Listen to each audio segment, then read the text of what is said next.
Who cares if Dababy know how to rhyme? They have books of nursery rhymes that's for kids. And if they make millions of dollars with nursery rhymes, good for them.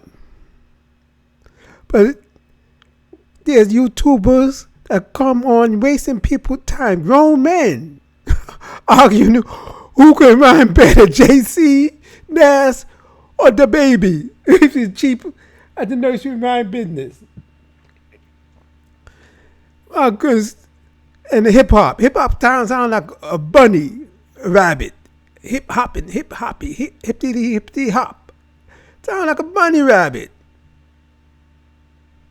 And it's making much sense. Now, even in Detroit, the former mayor, Kirkpatrick, called himself, and other people called him the hip hop mayor. And you see how that ended up. He ended up being thrown in jail, thinking he's the hip hop mayor. Of course, he was prosecuted by a black female district attorney. She ran after him, pleasing her white master, you see. That's why you can get those black females, even many males, in that position. They become an enemy to themselves and to us.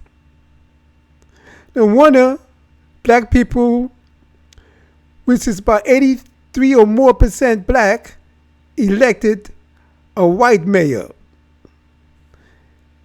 in order to stem the bleeding. In Detroit, in the city of Detroit. And this is not about Detroit.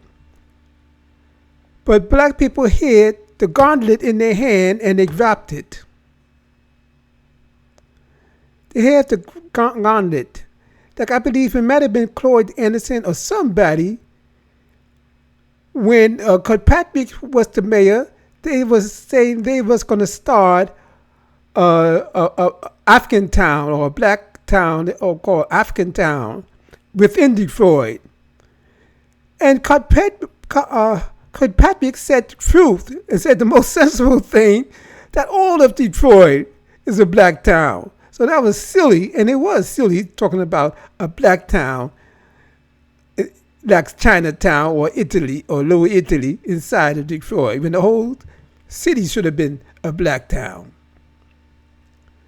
So there's a lot of silliness. But the point that he called himself the hip hop mayor. He had the gauntlet and he dropped it. And one of them, Barry Gordy, left that city, went into California, took Motown with him. And the house is still standing as a museum where the company used to be. Now, in New York, the mayor, Eric Adams, had a meeting with rappers, real rappers, who he said was responsible for a lot of the murders. So this shows the importance of music, how it entertains, but it infiltrates the minds, especially of young people, whose mind is still growing. Brains are still growing and developing. Even into their 20s, the brain is still developing. And with that mindset of so-called real music. But who's responsible? The people who are fronting those musicians, the rappers, with that with the bad influence in the words. Because the words form an image, and people are very influential. That's why even around your peer pressure, they get into a group, And one silly guy say something silly, and somebody in the group may take it too hard and follow what he said. But the same people who are responsible for funding those rappers are the same one responsible for pornography that also dirty up the mind of youngsters, even as young as 10. Females and males with the pornography. And the young children are very savvy about computers. They know more than the grown-ups do. And they go and flip their mind up with that pornography, the abomination and uncleanliness in a lot of the acts. It's not a sex lesson.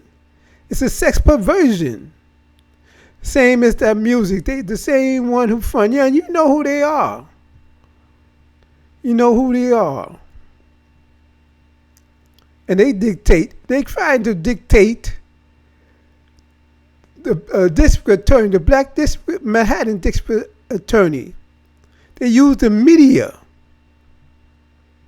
to try to guide him in the direction they want him to go. Like putting a bit in a horse's mouth. And they tried to do that with the black mayor, Eric Adams. So two powerful people. The mayor was black and the Manhattan district attorney, two powerful people in here. And they resent that. And Eric Adams, being smart enough not to trust the white supremacists, hire his brother to be a security for him. They made a big fuss and stink about that in the media.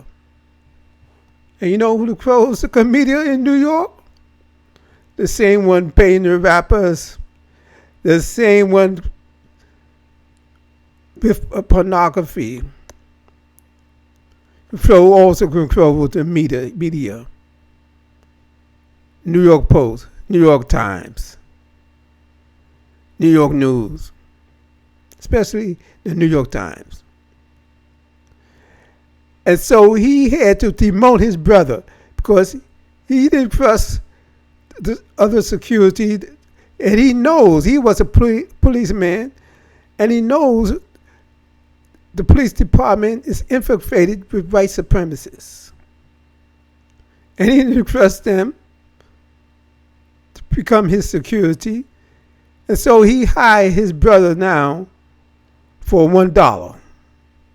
And I don't know if he's paying him out of his own private money or not, or how that goes. So he did the right thing, and they trying to make him vulnerable, you see? Through the media, trying to make him vulnerable. And wanted the security even that they set up to make him even more vulnerable. So that hip-hop, that's a situation.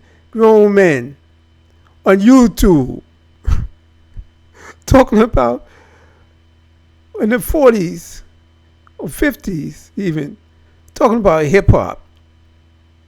If the baby is better. And he got the right name for himself, Dababy, because it's for nursery rhymes. And they talking about who can rhyme better. Well, the people who wrote up the nursery books that could rhyme better. There's more serious things to do. This is serious time. I know people need a break from seriousness, but there's other ways to find a break. And there's no time to relax. No time to take it easy. And I'm 82, and I say, hey, you got to have the energy to keep going. I'll be 82 next month, in March. You got to find the energy to keep going and not fill yourself up with silliness. Hip-hop. Hippity hop like a rabbit. Huh? So stop the foolishness.